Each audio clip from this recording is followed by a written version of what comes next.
আজ বিকেল বিকেলই আমরা দুজনে মিলে একটু বেরিয়ে পড়লাম, কারণ বাড়ির থেকে কিছুটা দূরেই এই তিরুপতি বালাজি ঠাকুরের একটা পুজোর আয়োজন করা হয়েছে, যেটি প্রায় গত কয়েক বছর ধরেই হচ্ছে। আর প্রত্যেক বছরই দর্শনের জন্য আমরা যাই।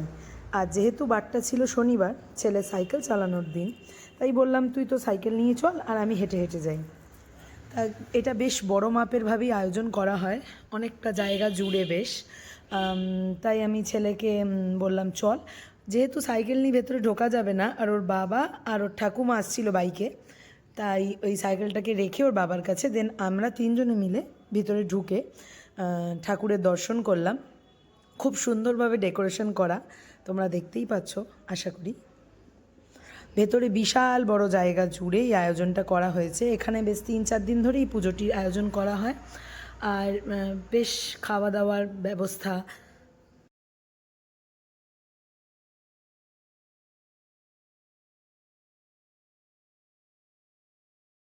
ব্যবস্থা করা হয়।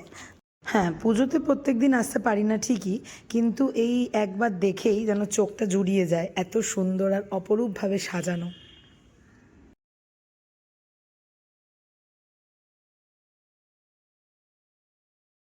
আর বিভিন্ন রকম প্রচুর মানুষের জন্য এখানে ভোগ খাওয়ারও আয়োজন করা হয়। আমরা আবার তিনজনে মিলে রাতের দিকেও একবার গেছিলাম দর্শনের জন্য।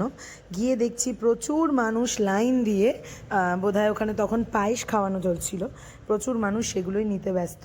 এত লাইন দেখে আমি আর সাহস করিনি। তারপর যখন ওখান থেকে ছেড়ে আমরা বকুলতলার দিকে যাচ্ছিলাম, তো হঠাৎই দেখলাম প্রচুর মানুষের ভিড়, আর সামনে কিছু মানুষ পালকি করে ঠাকুরকে নিয়ে দেখলাম ঠাকুরকে পালকি করে ভ্রমণে নিয়ে বেরোনো হয়েছে। খুব সুন্দর লাগলো দেখতে। চলো টাটা, আজকের মতো ব্লগটা এখানেই শেষ করলাম, আর তোমরা এখানেই তিরুপতি দর্শন করে নাও।